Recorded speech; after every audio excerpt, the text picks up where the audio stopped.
മിഥുൻ വിജയകുമാർ, നോക്കൂ, എന്താണ് ഇപ്പോഴത്തെ BJP നേതൃത്വത്തിന് സംഭവിക്കുന്നത് എന്നതാണ് ഇപ്പോൾ ഒരു BJP പ്രവർത്തകൻ, സാധാരണ പ്രവർത്തകൻ എന്നുള്ളതിന് അപ്പുറം ഒരു സ്ഥാനാർത്ഥി പോലും ആകാൻ സാധ്യതയുണ്ടായിരുന്ന, അങ്ങനെ വാഗ്ദാനം ലഭിച്ചിരുന്നു എന്ന് അദ്ദേഹം തന്നെ പറഞ്ഞ ആൾ ആനന്ദ് തമ്പി, അദ്ദേഹം ആത്മഹത്യ ചെയ്യുന്നു. ആത്മഹത്യ ചെയ്ത ശേഷം BJPയുടെ നേതൃത്വം പറയുകയാണ് ഇയാൾ BJPക്കാരനെ അല്ല എന്ന്. അതിനുശേഷം അദ്ദേഹം ശിവസേനയുടെ സ്ഥാനാർത്ഥിയാകുന്നു. അതിനുശേഷം അദ്ദേഹത്തിന് എന്ത് സംഭവിച്ചു എന്നത് BJPയുടെ നേതാക്കൾക്ക് അന്വേഷിക്കാൻ താല്പര്യമുള്ള രീതിയിലുള്ള പ്രതികരണങ്ങളൊന്നും ഇപ്പോൾ വന്നതായും കാണുന്നില്ല.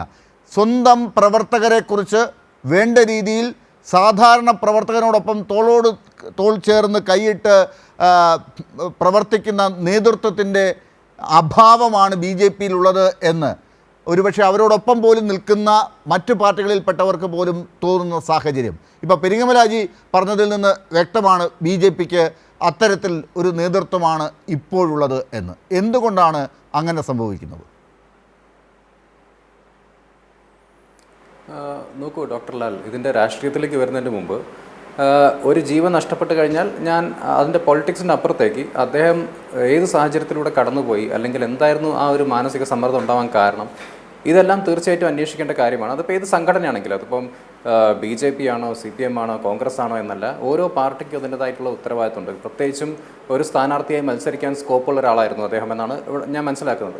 അപ്പോൾ അങ്ങനെ ഒരു വ്യക്തി ഇത്രയും വലിയ മാനസിക സമ്മർദ്ദത്തിലൂടെ കടന്നുപോയിട്ട് എന്തുകൊണ്ടാണ് അദ്ദേഹത്തിൻ്റെ ജീവൻ ഒടുക്കണം എന്നൊരു ലെവലിലേക്ക് എത്തിയത് എന്നതൊരു വലിയ ചോദ്യം തന്നെയാണ്. കാരണം അതിനെക്കുറിച്ചൊരു സയൻറ്റിഫിക് ആയിട്ടുള്ള സ്റ്റഡി ഈ പാർട്ടി നടത്തണം. അതിപ്പോൾ ഏത് ലെവലിലാണെങ്കിലും അവർ നടത്തി തന്നെ വേണം. കാരണം ഞാൻ പലപ്പോഴും ഇങ്ങനത്തെ വിഷയങ്ങൾ വരുമ്പം ഈ നമ്മൾ എമിൽ ഡർഖീമിൻ്റെ ഒക്കെ ചില തിയറീസ് എടുത്ത് നോക്കുകയാണെങ്കിൽ നമുക്ക് മനസ്സിലാവും, ഒരു വ്യക്തി ആത്മഹത്യ, ഇപ്പോൾ അൾട്രൂസ്റ്റിക് സൂയിസൈഡ്സിനൊക്കെ കുറിച്ച് നമ്മൾ പറയുകയാണെങ്കിൽ അവിടെ പലപ്പോഴും ഒരു വ്യക്തി അവരുടെ ഐഡൻറ്റിറ്റി, അവരുടെ എല്ലാം ഒരു പാർട്ടിയാണ്, അല്ലെങ്കിൽ ഒരു ഓർഗനൈസേഷനാണ്, അല്ലെങ്കിൽ ആ സോഷ്യൽ ഗ്രൂപ്പാണ് എന്ന ചിന്തയിലേക്ക് എത്തുമ്പോഴാണ് അവർക്ക് പിന്നീട് ആ ഐഡൻറ്റിറ്റിയുമായി പൊരുത്തപ്പെടാൻ പറ്റാത്തൊരവസ്ഥയിലാണ് അവർ ആ സൂയിസൈഡ് ചെയ്യുന്നത്. പക്ഷേ അതിലേക്ക് നയിക്കുന്ന കാരണങ്ങൾ അല്ലെങ്കിൽ ആ ഫാക്ടേഴ്സ് എന്തൊക്കെയാണ് എന്നത് തീർച്ചയായിട്ടും ഒരു ഇൻറ്റേർണൽ ഇൻവെസ്റ്റിഗേഷനിലൂടെ തന്നെ വേണം കണ്ടെത്താൻ വേണ്ടിയിട്ട്. അതിപ്പം പുള്ളി ഇന്നലെ കുറച്ച് ദിവസം മുമ്പ് ശിവസേനയിലേക്ക് മാറിയെന്ന് പറയുന്നു, ഇതിനു മുമ്പ് BJPയിലുണ്ടായിരുന്നു എന്ന് പറയുന്നു. അപ്പോൾ BJPക്ക് അവിടെ എന്ത് പരാജയം സംഭവിച്ചു എന്നത് തീർച്ചയായിട്ടും അന്വേഷിക്കേണ്ട ഒരു കാര്യം തന്നെയാണ്. ഞാൻ പല വേദികളിലും BJP അല്ലെങ്കിൽ റൈറ്റ് വിങ്ങിനെ സപ്പോർട്ട് ചെയ്ത് സംസാരിക്കുന്ന ആളാണ്. പക്ഷേ ഒരു ജീവൻ നഷ്ടപ്പെട്ട് കഴിഞ്ഞാൽ നമുക്ക് അതിൽ പൊളിറ്റിക്സ് ഒന്നുമില്ല. കാരണം ഇത് നമ്മളിപ്പോൾ കുറേ കേൾക്കാൻ തുടങ്ങിയിട്ട്. അപ്പോൾ ആ പൊളിറ്റിക്സിന് അപ്പുറത്തേക്ക് ചിന്തിക്കാനുള്ളൊരു പ്രവണത BJPക്ക് ഉള്ളിൽ വേണം. അല്ലെങ്കിൽ ഈ പൊളിറ്റിക്കൽ ലീഡർഷിപ്പിന്, അതിപ്പോൾ ഏത് പാർട്ടിയുടെ ആണെങ്കിൽ പോലും കേട്ടോ, കാരണം CPMനകത്ത് ഇത് നടക്കാത്തതല്ല, കോൺഗ്രസ്സിൽ ഇത് നടക്കാത്തതല്ല.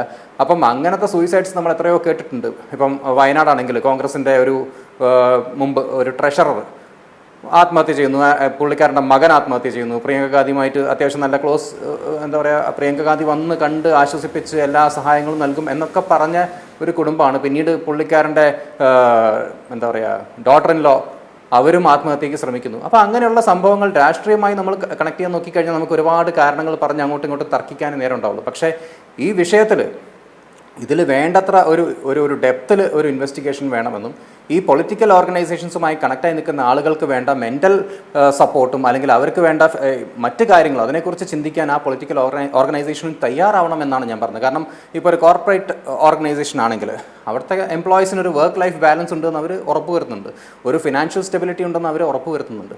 അപ്പോൾ അങ്ങനത്തെ ഒരു സ്ട്രക്ചർ ഇവിടെ ഇല്ല. ഞാൻ അതിൻ്റെ ഒരു ഉദാഹരണം പറയാം. ഞാൻ ഒരു പണ്ട് ഒരു 2015 ഒരു പൊളിറ്റിക്കൽ പാർട്ടിക്ക് വേണ്ടിയിട്ടാണ്, ഈ പറയുന്ന പോലെ ഡിജിറ്റൽ ക്യാമ്പയിനും കാര്യങ്ങളൊന്നും ഇല്ലാത്തൊരു സമയമാണ്. അന്ന് അവരെന്നെ അപ്രോച്ച് ചെയ്തിട്ട് ഒന്ന് സപ്പോർട്ട് ചെയ്യാമോ എന്ന് ചോദിച്ചു. അങ്ങനെ ഞാൻ ആ പൊളിറ്റിക്കൽ പാർട്ടിയെ സപ്പോർട്ട് ചെയ്യാൻ വേണ്ടിയിട്ട് തീരുമാനിച്ചു. അതിൽ ഞാൻ മെമ്പർഷിപ്പ് ഒന്നും എടുത്തിട്ടില്ല. പക്ഷേ പുറമെ നിന്നുകൊണ്ട് സപ്പോർട്ട് ചെയ്യുന്ന സമയത്ത് അവരുടെ ഏറ്റവും ലീഡിങ് കാൻഡിഡേറ്റാണ്. ഈ പുള്ളിക്കാരന് വേണ്ടിയിട്ട് ക്യാമ്പയിൻ ചെയ്യുന്ന ഒരു കൂട്ടം ചെറുപ്പക്കാരുണ്ട് അവിടെ. അപ്പോൾ ഈ ചെറുപ്പക്കാരൻ ഞാൻ ചെന്ന് കാണുന്നു. ഞാൻ കാസർഗോഡായിരുന്നു ചെന്നത്. അപ്പോൾ ഞാൻ അവരോട് സംസാരിച്ച് കഴിയുമ്പോൾ ഞാൻ മനസ്സിലാക്കുന്നത് പലരും അവിടെ പ്രത്യേകിച്ച് ജോലിയൊന്നുമില്ല, അവർക്ക് PhD-കാരാണ്, MPhil ചെയ്ത ആൾക്കാരുണ്ട്. പക്ഷേ ഇവരോടൊക്കെ സംസാരിച്ച് കഴിയുമ്പോൾ ഞാൻ ചോദിക്കും നിങ്ങളുടെ ജോലി എന്താ ചോദിക്കുമ്പോൾ അവർ പറഞ്ഞു ഞങ്ങൾ ഫുൾ ടൈമേഴ്സാണ്. അപ്പോൾ അവരുടെ കമ്മിറ്റ്മെൻറ്റ് അത്ര ഡീപ്പാണ്, ആ ലെവലിൽ അവർ കമ്മിറ്റഡ് ആണ് ഈ ഓർഗനൈസേഷൻ. അപ്പോൾ ആ ഓർഗനൈസേഷൻ അവരെങ്ങനെ ട്രീറ്റ് ചെയ്യുന്നു, അതിപ്പോൾ ഇന്ന പാർട്ടി എന്നില്ല, അതിപ്പോൾ ഏത് പാർട്ടി ആണെങ്കിൽ പോലും ആ ഓർഗനൈസേഷൻ. മിഥുൻ വിജയകുമാർ നോക്കുക, സംസ്ഥാന BJPയുടെ അധ്യക്ഷൻ ഒരു കോർപ്പറേറ്റ് സംവിധാനത്തെക്കുറിച്ച് നല്ലവണ്ണം വ്യക്തമായി അറിവുള്ള ഒരാളാണ്. അതുകൊണ്ട് തന്നെ താങ്കൾ ഇപ്പോൾ സൂചിപ്പിച്ച ഒരു സംഘടനയുടെ തലപ്പത്തുള്ള ആളുകൾക്ക് നൽകേണ്ട മാനസിക മായ പരിശീലനത്തെക്കുറിച്ച്, അവർക്ക് വേണ്ട ആത്മധൈര്യത്തെക്കുറിച്ചൊക്കെ, അതിൻ്റെ ശാസ്ത്രീയമായ അടിത്തറയെക്കുറിച്ചൊക്കെ വ്യക്തമായി അറിയേണ്ട ആളാണ്. പക്ഷേ അദ്ദേഹം പ്രതികരിക്കുന്നത് നോക്കുക, പാർട്ടിക്കകത്തു നിന്ന് തന്നെ വരുന്ന പ്രതികരണങ്ങൾ വെച്ച് നോക്കുമ്പോൾ ഈ താഴെ തട്ടിലുള്ള ആളുകളുടെ ഒരു പൾസും അറിയാത്ത ആളാണ് ഈ മുകളിലിരുന്ന് ഈ കാര്യങ്ങളൊക്കെ നോക്കുന്നത്.